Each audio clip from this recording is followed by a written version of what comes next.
Hey, what's up everybody? Benji Bruce here with speakinglifestyle.com, and in this video we're going to do a Q&A session on getting speaking gigs and any questions you have about the speaking business. So the first question here is, it says, what do you say when you call someone? For example, if you call a meeting planner or if you call an HR person. So basically, what do I say? Well, I actually don't call anyone. A long time ago, I used to make calls, but I preferred emails, and the main reason is because the emails, not only did they go faster, but also when I was on the call and they would say like, we would talk back and forth, and they would say like, yeah, send me an email with your website, that sort of thing. Sometimes I would copy down their email wrong because maybe I misheard like a B for a D or something like that, so it wouldn't send and that sort of stuff. So eventually I just switched to just sending emails, and I realized that not only can you send more emails out, but it's more beneficial, because the only benefit of making a call is that it's more personable, but that doesn't really that's not a huge benefit as far as taking over sending an email, because someone can make a call and by the time they finish one call, I send 10 emails. So in the beginning it is a matter of numbers, so that's why I preferred the emails. But when I did a call or send an email, the basics is at first I would ask for the right person. So I would say like, hey, are you the person who hires speakers? And I would say hire. More like really say hire, not just are you the person who brings speakers in, things like. I would literally say hire speakers, and the reason for that is because I need to know that they pay speakers. If they don't pay speakers, then I'm not interested. So I would ask if they hire speakers, and there's a couple of responses. They would say, yeah, I'm the person who hires the speakers, or they would say, oh no, we don't hire speakers, or they would say like, oh, we actually only bring in speakers from our own company. So those are pretty much the only three responses you'll ever get. And at that point, once I know who hires speakers or whether they do or don't, then I would go from there and I would just sell them on bringing me in. And also, I want to point out, I didn't really care what their response was going to be. So even if they say like, yeah, we hire speakers, or no, we don't hire speakers, I would still sell them on bringing me in. And the reason for that is because at the very beginning, you want to get on stage however you can, and it's kind of like it's like what a politician does. When someone asks a politician a question that they don't want to answer, they essentially change the question and create an answer that they wanted to create anyways. So if someone says like, hey, why are the jobs all going down and things like that, in the politician doesn't want to answer that, so he'll just say something like, oh, well, actually, we've been working really hard with the workforce, and we're making sure that the immigration and everyone has a really good education. And they just answer a question that they just made up in their own head. That's essentially what you're doing when you call someone or send an email and they say like, no, we don't hire speakers, or oh, we only hire internal speakers. I essentially turn that around. I say, okay, I understand you don't normally hire speakers, but look, this is really interactive, that sort of thing. And the second email that I would send, it sells me, and that really depends on you as a speaker. So I can't really tell you exactly what to write, but the second email, it's going to sell you as a speaker and the benefit of hiring you. I would always talk about how I do mind reading demonstrations in the presentation itself. So it's very interactive, very engaging, and I would do that sort of thing. So it really depends on you as a speaker. But the first email, the first few words is, do you hire speakers? Then from there, it's a matter of, okay, selling yourself. That's something that you have to come up with. The second question is, how do you get over the fear of screwing up the call? Well, I actually don't have any fear of making a call or sending an email. The thing is, they did a lot of studies with athletes, and they did studies about choking and how an athlete would be really good during practice, but then during the game, when everything's on the line, they'll choke and they'll just mess it up. Well, the reason that happens is because you overthink it. If you overthink anything, then you're going to mess it up. You're taking what should be an unconscious reaction and you're making it conscious. So because you're thinking about it, you're gonna mess it up. It's like you try to make breathing something that you think about, and you're naturally gonna mess it up. So the way you get over the fear of screwing up the call is you don't actually think about it in the first place. And number two, you also want to make sure you practice. Make sure you know exactly what it is you're going to say. A lot of people think that you can't really script things, but you'll notice that anyone who's serious about cold calling, they all have a script, and there's a reason for it. A script isn't it's not to make you sound robotic. A script is there to make you understand that you're on course, to make sure that you're not just randomly talking about the weather and things like that. So if you have a script, the first thing that pops to your head, okay, I'm going to ask if they hire speakers. Once they give me an answer, then I'm going to sell them on hiring me. And I know that my script is, okay, I'm very engaging, and I do the mind reading demonstrations, things like that. So you have this script going on in your head, and it's not word for word, but you're essentially kind of just, you're in your own lane as you're talking to them. So that's how you get over the fear of screwing up the call. Number one, you just practice, and two, you just don't think about it. The third question is, what's the follow-up to the initial call, and how often do you go back to that meeting planner? Well, the follow-up is, well, I usually ask, depending on the email, I'll usually ask when their next event is, and then I'll call, well, I'll send an email like 6-7 months before that, and I'll ask, okay, are you guys hiring speakers for this event? So that's usually the question, like, are you guys hiring speakers yet? That sort of thing. How often do I go back to the meeting planner? I'll go back as often as possible. I mean, they essentially don't get off my list until they hire me. So that's pretty much what I'll do. Maybe they might not hire me for this year, but I'll go back next year and I'll send the same email like, okay, I noticed your guys' event's coming up. Do you want to talk about the event? Things like that. So if they're a meeting planner and they really do hire speakers, just because they don't hire you this year doesn't mean they're going to hire you, doesn't mean they're not going to hire you for next year. So you essentially want to keep a list of meeting planners who hire speakers like you, and you don't really take them off your list. And when I say list, I don't mean like an email list like on Aweber or anything. You should never do that. You should never put their email and just send out a huge email blast. That's not the way it works. Aweber and all that is just for the opt-ins and that sort of stuff. What I mean by list is more like a CRM type of thing, to where you have a database of meeting planners, and I know that, okay, this person works at Google, and I know that they hire speakers, sort of thing. So because I know this, well, until they change jobs, until they become like a McDonald's worker, I'm not really going to take them off the list. So I'm essentially gonna just keep noticing them, and I'm just going to send them emails every now and again saying like, hey, are you guys looking for a speaker for this year? That sort of thing. And so that's how I handle that. So the next question is, do you model your website based on others?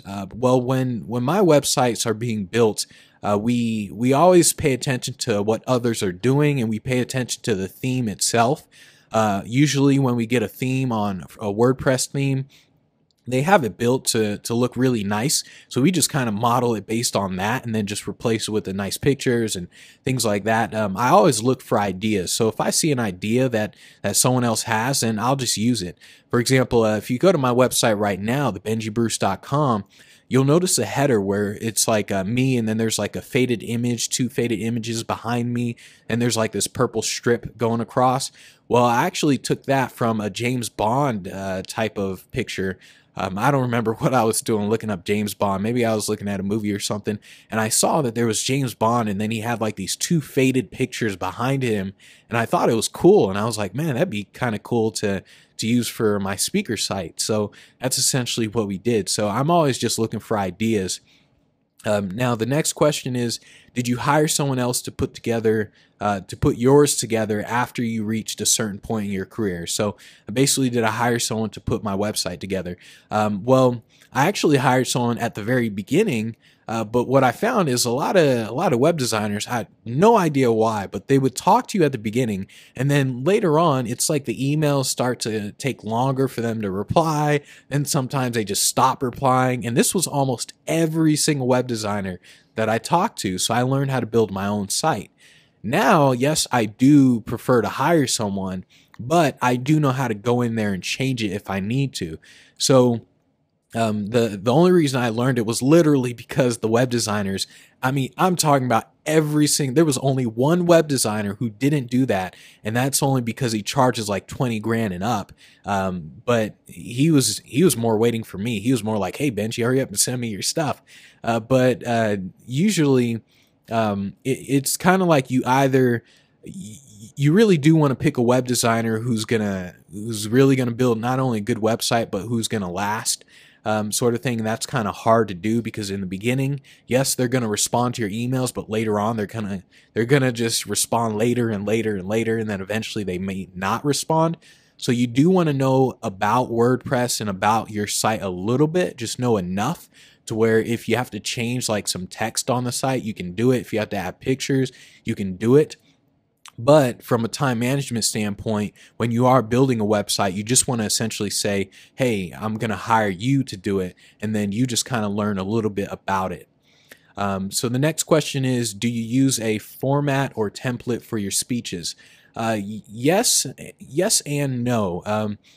In my mind, I do have like a format in my mind of how the presentation is going to go, because yes, you do need to frame an audience. So you can't just go out and just say, here are the 3 things I'm going to talk about. You can't just do that. You have to essentially frame it, and you have to just make it. You have to make it sound really important. You have to make people want to listen to you before you actually start talking. Very rarely do you just want to come out and just start talking. In fact, in these videos, in the speaking lifestyle videos, I usually just come out and just start talking. But if you ever see me on stage, I frame everything before I start giving content. So yes, I kind of do have a template, but it's not like a here's step 1, step 2, step 3 type of thing. So it's not really that. Then the next question, is innovation better for speeches than the usual Toastmaster style presentation? Well, actually, I don't really know what Toastmaster teaches, so I don't really know, but I'm assuming that you're essentially talking about the most common thing I can think of is you tell them, then you tell them what you told them, and then I can't remember that, but it's something like that. Something like you tell them, then you tell them what you told them, and then you tell them again, something like that. But I'm assuming that's what you're talking about. And essentially, yes, you do want to have a presentation that really stands out. It's more about creating an experience rather than what you say, because in the end, everyone's going to forget what you said as a speaker, but they're always going to remember how you made them feel. So that's why your entire presentation needs to revolve around creating an experience rather than focusing on the specific words that you're going to say. So when I present, the reason why I do a lot of mind reading is because it creates an experience for people rather than me just saying something. And if you think about this, look at any speaker, your favorite speaker, Tony Robbins, Les Brown, Brian Tracy, any speaker, and you can't actually remember what they said. You can't really remember 5 things they talked about. Even though someone like Tony Robbins has been around forever and he has tons of videos, you can still barely remember 5 things he talks about. But you do know he's a really great speaker, and that's because of the way he makes you feel as you're listening to him. So when you do make a presentation, it is more about the experience that you create for an audience, and that's essentially what you really want to focus on. The next question is your entire presentation designed to get standing ovations? And what would you recommend to duplicate those results for somebody else? So yes, my entire presentation is designed to create standing ovations, but that's only because I'm not selling something from the stage. If I were to sell a product or a seminar and do like a platform selling, then a standing ovation is like the kiss of death. You don't want a standing ovation if you're selling something. You basically want people to just buy stuff. So the presentation is very different. My presentation, it's a keynote, so they're paying me 10 grand or more to be on stage. So yes, I do want a standing ovation, and it's not for my ego. A lot of speakers are like, oh, you get a standing ovation. Oh, you don't really need a standing ovation. I'd rather change someone's life in the audience and things like that. The reason you want to get a standing ovation isn't for you. It's for the person who hired you. Because the person who hired you, this meeting planner, in the back of their mind, they're wondering what an audience thought of you. So they're wondering like, okay, I hope this speaker's really good. I hope he makes me look good. And I hope the audience freaking loves this speaker. When they see that you got a standing ovation, they get immediate feedback on what the audience thinks of you. So that's why I get a standing ovation. That's why I focus on the standing ovation. And if you ever see my presentation, you've seen me get a standing ovation because I've essentially got it down to like a science as far as what I do. So the way I would recommend for you to get a standing ovation, number one, you have to be the only person on stage. And the reason for this is because at the end, when people are clapping, they want to clap for you. But when you have someone else on stage, let's say you're doing some type of demonstration or something, and you have another person on stage, they're essentially clapping for that demonstration that you did rather than the whole speech you did. So when you're the only person on stage, they're clapping for the entire presentation, the whole 60 minutes you were on stage, versus where it's just you and that one person on stage. So number one, make sure you're the only person on stage. Number two, you want to create a lot of tension, tension through high energy.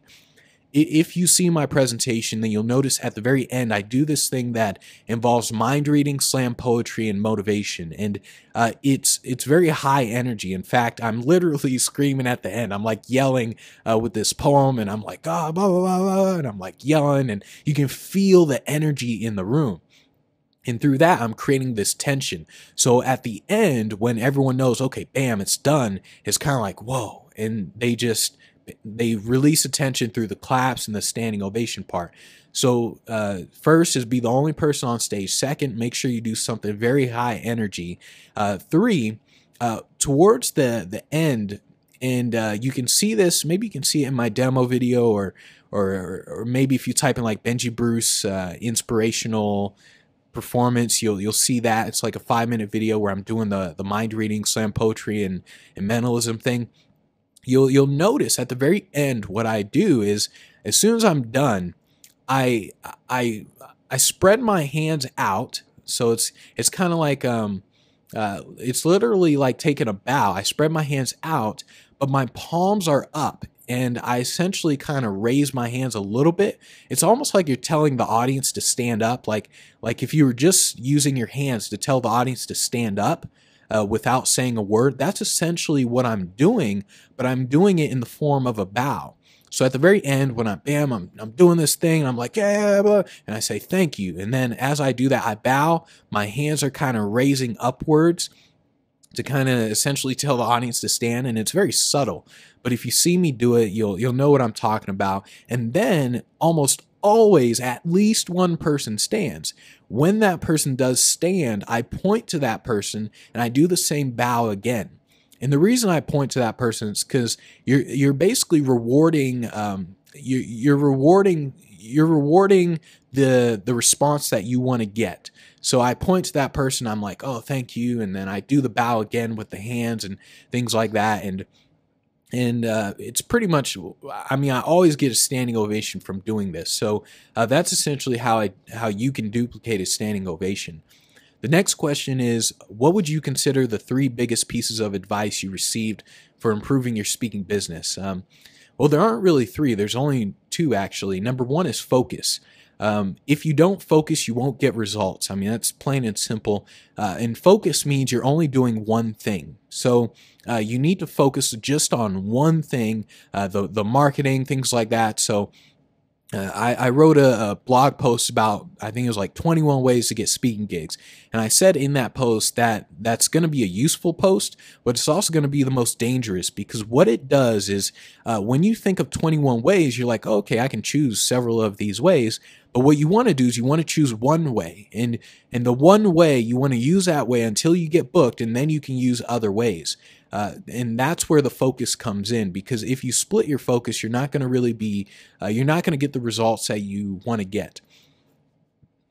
The second thing was actually getting specialized knowledge. And specialized knowledge, what it allows you to do, it allows you to get leverage. And I've seen so many speakers, they'll they'll do something, maybe they'll have a free gig and they don't really know how to leverage that gig to book 5, 6, 7 other speaking gigs. And because of that, because they don't have the specialized knowledge on how to do it and what to do, they don't actually get booked. So it's important that you get specialized knowledge. And this is why everyone talks about getting a mentor and a coach and things like that, because what happens is they get you there faster. I could literally tell a speaker how to build their speaking business really fast as long as they just did what I told them to do. The thing is, with specialized knowledge, it essentially lets you see several steps ahead. I can tell speakers, here's what you don't want to do, here's what you do want to do. So you're essentially just removing all the failures, and you're just focusing on the wins. So specialized knowledge, I mean, things like, let's say you're going to do an AdWords campaign, a Google AdWords campaign. It would be dumb if someone just took $1,000 and just threw it into an AdWords campaign without actually knowing much about AdWords, because you're guaranteed to lose your money. But if someone said, hey, here's what works, here's how you do the AdWords campaign, here's the keywords you want to use, here's the targeting you want to use, here's the ads and all, and they told you how to do it, then it's going to work faster than if you try to do it yourself. That's why I keep telling people you need that specialized knowledge. If you don't get it, then you're just going to keep messing up, and it's going to take you longer without you realizing it. That's like the dangerous part of it, to where you don't even know that you're messing up. So speakers, let's say a speaker has a free speaking gig and they don't know how to leverage that to book 7 other gigs from that one gig. Well, what happens is they go to a speaking gig, they do it, they think it's great because everyone comes up to them, they're like, man, it was great and all that. Then they kind of just start over from scratch. They get home and they're kind of like, wow, okay, how do I get another gig? Well, what happened was because they didn't have that knowledge, the leverage was invisible to them. So they didn't even know they were missing out on it. And that's like the worst possible thing. So getting specialized knowledge, it really is a huge thing. The next question is, what is the best way to present yourself in front of a group of people? Do I dress casually or in a suit? You always want to dress in a suit, and the reason is people do judge a book by its cover. I mean, guaranteed. People judge a book by its cover, no questions asked. So the only way you can dress like in a t-shirt and jeans is if you're like Mark Zuckerberg, if you're a billionaire. They call it FU money. Basically, you have so much money, you just don't freaking care what someone else thinks. That's pretty much the only way you can be at that level. When you're on stage, you want to be in a suit because it really does affect how people respond to you. In fact, when you're even not on a stage, you still want to look good, and your casual should be just you in jeans and like a sports jacket with a nice shirt. So if you ever see me casual, you'll always see me wearing jeans and a dress shirt and a sports coat. That's my casual. And usually I'm wearing a suit. If I'm at an event, I'm almost always wearing a suit.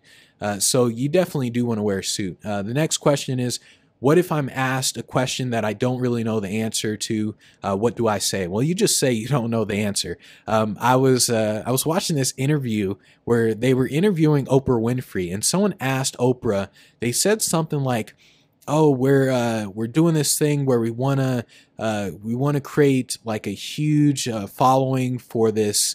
I don't remember exactly what it was for, but it was something like the greenhouse effect or something, or something. It was something big, but they were like, oh, we want to create a huge following for this, and we really want to change lives, and or something, like we want to help cure AIDS or something. And they said, what would you do? Like, how would you do it? And Oprah goes, I don't know. And it was just funny. She was like, I don't know the answer to that. And she just left it at that. She's like, I have no idea what the answer to that is. And you don't want to act like you know something if you don't know it. So if someone asks you a question and you don't know it, just say you don't know and then just go on to the next question. So the last question I want to ask or answer is, how many sales calls a day would be a good number for me to shoot for to book more gigs? Well, there is no number that you should really aim for. The number is a million. That's the number you should aim for every single day. If you can't reach it, then repeat it again the next day. Essentially, you want to make calls or send emails as much as possible until you book a gig. Usually I tell speakers to do 100 because if I don't say a number, speakers will do like 3 or 5 or 10, and then they'll think that's enough. Really, you just have to keep contacting people all day, every day until you get booked. So there really is no number. It's just a matter of you just contacting people. Once you do have a gig, then it's a matter of, do you know how to leverage that gig? And that's where the specialized knowledge comes into play. That's why I keep telling people to join the Platform to Speak Pro Academy, because there is the specialized knowledge there. But once you know how to, once you get a gig through the calls and the emails, if you don't know how to leverage the gig, then you're going to be back to square one. So how many sales calls a day do you want to make? Make as many as possible until you get booked.